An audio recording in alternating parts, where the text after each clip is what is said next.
Welcome to the Crypto Intellect, where we break down the real structure behind crypto news, not just the hype you see on the surface.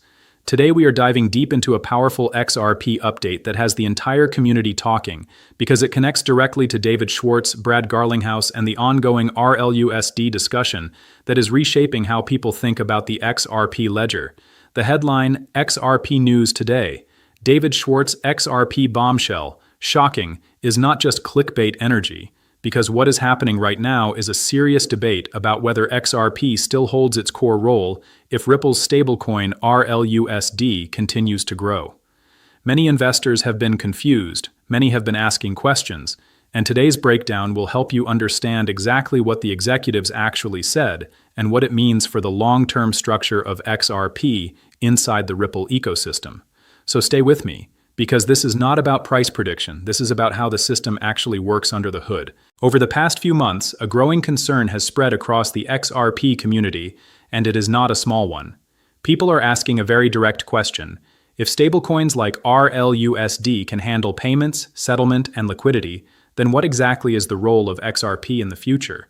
This question became even louder as Ripple's ecosystem expanded and RLUSD started getting more institutional attention. Some investors started assuming that XRP and RLUSD might be competing for the same function inside the XRP ledger, and that if RLUSD becomes dominant, XRP could slowly lose its importance. This fear is understandable on the surface, especially for people who only look at crypto as price charts and narratives. But what David Schwartz, Brad Garlinghouse, and Ripple's RLUSD leadership explained is something much deeper, and it completely changes how this relationship should be understood from a structural point of view. Now, before we go further, I want to make something clear in simple terms. This content is for educational and informational purposes only, and nothing here is financial advice. The goal is to understand how the system is designed, not to tell you what to buy or sell. And if you are finding value in breaking down crypto at this structural level, then make sure you are following closely, because most of what matters in this space is not the hype, but the architecture underneath it. What we are seeing right now in the XRP ecosystem is not a fight between XRP and RLUSD. Instead, it is a conversation about how different financial tools are designed to work together inside a shared ledger system. And once you understand that foundation, the entire debate starts to look very different from what social media makes it seem like. Let's pause on a key question that has been circulating everywhere. Have you heard this concern before today inside the XRP community, yes or no? Because this is not a new fear, but it has definitely become louder as RLUSD adoption has grown. The idea that stablecoins might replace volatile assets like XRP is something that comes up repeatedly in crypto discussions, especially when institutions start showing interest in regulated stable value instruments. But the interesting part is that the people who actually designed the XRP ledger are not describing a competition at all. They are describing a layered system where each asset has a specific role. And that role separation is exactly what David Schwartz and other Ripple executives keep emphasizing whenever they are asked this question directly in interviews and public discussions. The real concern started forming when RLUSD began gaining traction in institutional environments. Banks, payment processors, and regulated financial institutions often cannot directly hold volatile crypto assets like XRP due to internal policies, compliance frameworks, or legal restrictions. This creates a very real operational limitation. So when RLUSD enters the system as a stable, dollar-pegged instrument, it immediately becomes usable for those institutions in ways XRP cannot be on its own. That is where people began to assume that RLUSD might slowly replace XRP in Ripple's payment ecosystem. But what Ripple executives are explaining is not replacement at all. They are explaining expansion. RLUSD is designed to bring in a completely new category of institutional flow that was never accessible before, while XRP continues to serve its role at the protocol level. Now here is where the misunderstanding becomes clear. Many people assume that because RLUSD can move value, it must be doing the same job as XRP. But according to Jack McDonald from Ripple, that is not how the system is structured. He described XRP as the native gas token of the XRP ledger. In simple terms, that means XRP is required at the protocol level for network activity, similar to how ETH functions on Ethereum or how gas works in other blockchain systems. Every transaction on the XRP ledger requires a small amount of XRP to be used as a fee. This is not optional. and it is not dependent on which asset is being transferred. It is built into the foundation of the network itself. So even if institutions are using RLUSD, the underlying system still depends on XRP to operate. At the same time, RLUSD serves a completely different purpose. It is designed for institutions that need stability, compliance, and predictable value movement.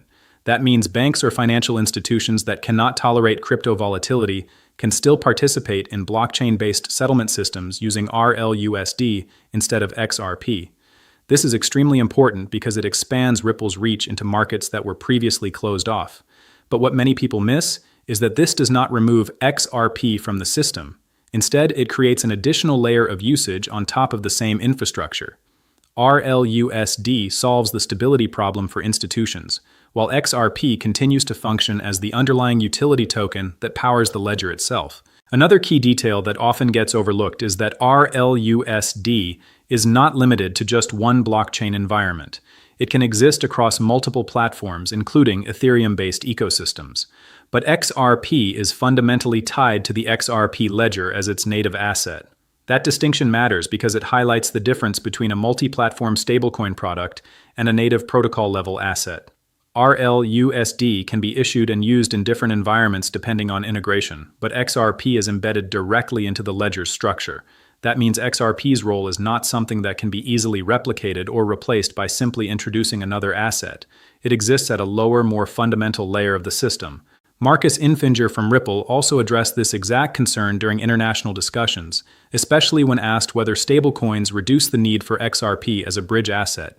His explanation was straightforward. Instead of replacing XRP, RLUSD actually increases the range of possible use cases inside the Ripple ecosystem. It allows more institutions to participate, which indirectly increases overall liquidity and activity on the ledger. And as more assets enter the system, XRP becomes even more important as a routing and liquidity bridge.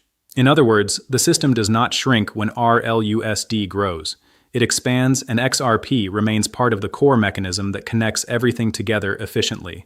To understand this properly, you also need to understand how the XRP ledger is designed at its core. It is not built as a single asset system.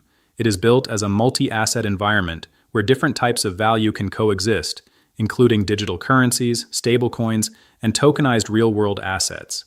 XRP is not competing with these assets for dominance. Instead, it is acting as the neutral bridge that helps route value between them when needed. This is where the idea of XRP as infrastructure becomes important. Infrastructure is not something that disappears when more users arrive. It is something that becomes more valuable as usage increases. One of the most important mechanisms in the system is auto-bridging.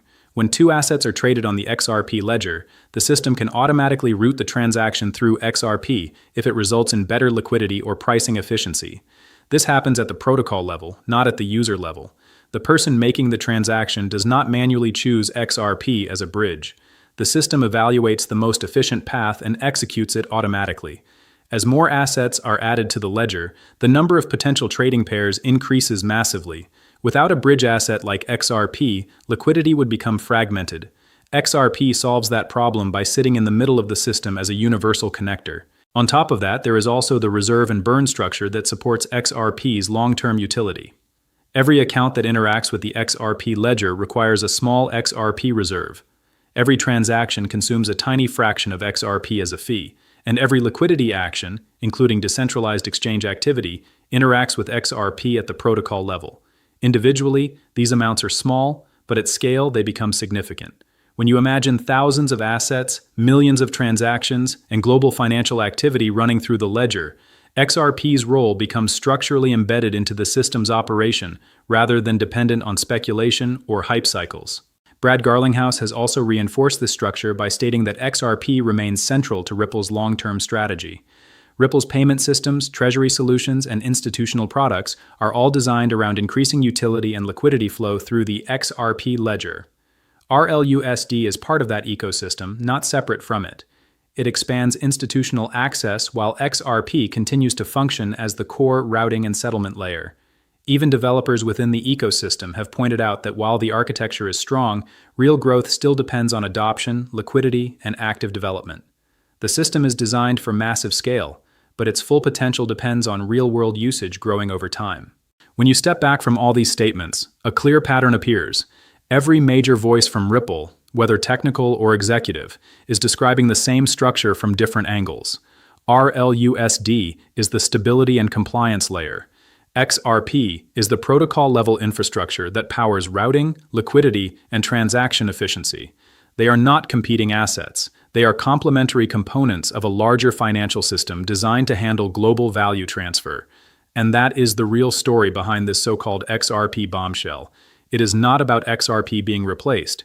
It is about XRP being reinforced inside a more complex and expanding financial ecosystem. So the real question now is not whether XRP survives alongside RLUSD. The real question is whether global adoption of this system grows fast enough to fully activate the architecture that is already in place. Because if it does, XRP's role does not shrink, it scales.